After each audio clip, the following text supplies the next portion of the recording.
Everyone in the Yu-Gi-Oh community already knows that Kuriboh is one of the most iconic hand traps in the game's history. Not only has it been seen numerous times in the Yu-Gi-Oh anime, but because of Kuriboh, it has had several iterations over the years, including Winged Kuriboh, Kuriboh, and of course Link Kuriboh as well.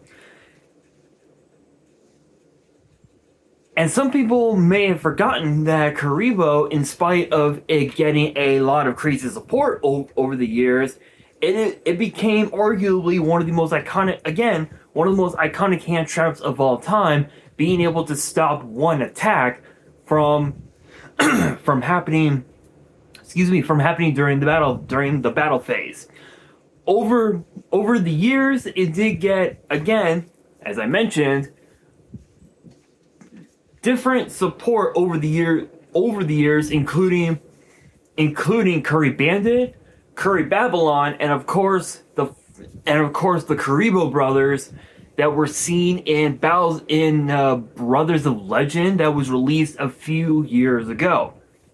And now with Konami's newest core set, Chaos Origin, we are getting a new Kuriboh that might just end up making Chaos decks even more broken than ever before. Excuse me. And this card will be released as part of the Chaos Origin premiere event, which should happen, I believe it should be happening this weekend or sometime next weekend, or something like that, as a promo card. And the name of this card is, if I can't get rid of these fucking ads, and the name of this card is Griffo, which it's basically Kuriboh with the cosplay of Griffor, which Griffor, if you guys do not remember, was first released in the Yu-Gi-Oh set Yu-Gi's Legendary decks as part of the set's Exodia deck from Duelist Kingdom. Excuse me.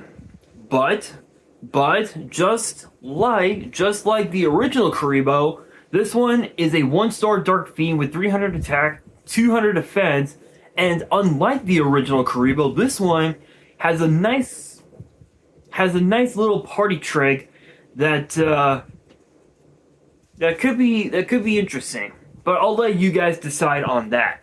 The effect reads as followed, and it is a quick effect, which again reads: you can discard this card, then activate one of these effects. The next battle or effect damage you take this turn will become 0. Set one quick play spell or trap that mentions Light and Darkness Ritual from your deck, and it can be activated this turn. You can only use this effect once per turn. If you ritual summon exactly one level 8 ritual monster with a card effect that requires the use of monsters, this card can be used as the entire tribute. Okay, let's talk about some of the pros and cons of having this card in your Chaos deck. For one, again, it's a hand trap, so you can typically activate it from your hand, much like cards like Nibiru, Dimension Shifter, Effect Veiler, DD Crow, Blackwing Kalute, Ash Blossom, whatever, where you can activate the card in your hand and it does something. This card basically does that, where you discard it from your hand, and the next damage, whether it's by battle or card effect that you take, instantly becomes 0. So it's kind of like a hand trap Wapaku, so to speak, but it's basically the original Kuriboh, where you get to essentially negate one attack, which is all well and good, but it's the second part of the effect that you typically want to use, because you can activate you can set pretty much any quick play spell or trap that has light and darkness ritual in its in its text. You set it and you can instantly excuse me.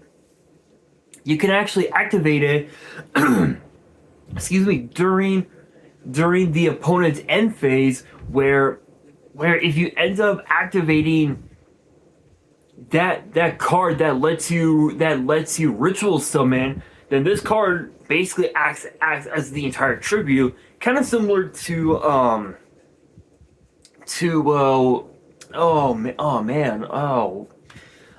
what you call it, Shurit, Strategist of the Necros, where it becomes the entire tribute for the ritual summon of a Necros ritual monster. This card basically does exactly that. One of the biggest pros of this card is the use of only using one card to ritual summon. You don't need to overextend your resources to instantly go into a ritual summon, which is actually kind of crazy. And what's fun and what's really funny is that you don't really need to activate light and darkness ritual to use this card as the entire tribute. You can instantly summon out cards like, let's say Magician of Black Chaos Max or Blue Eyes Chaos Max Dragon with Chaos form, and you can use this card as the whole tribute to summon either one, which is actually kind of cracks, but kind of funny in a really weird way. But I think the biggest con of using this card is the potentiality that you can get hit with cards like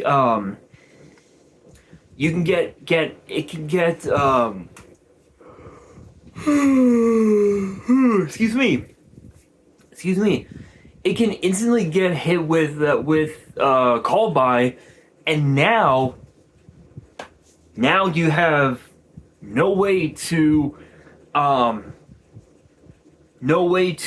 get your combo plays going.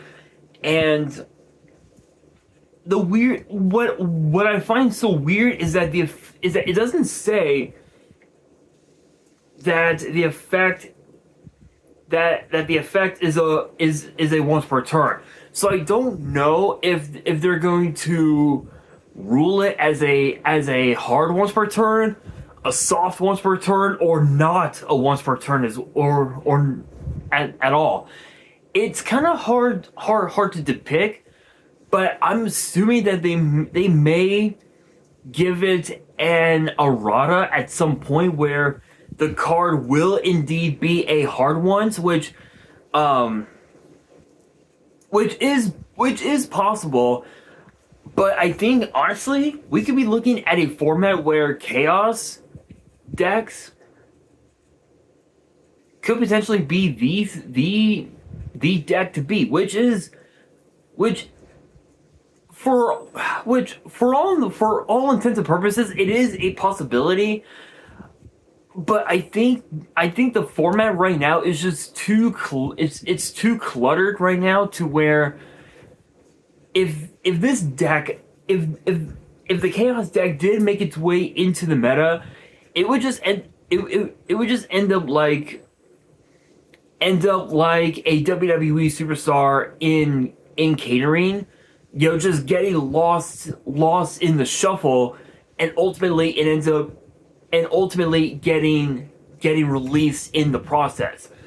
The Chaos decks could be up there in that conversation, But we will just have to wait and see. But honestly, I think honestly this card might end up changing the game.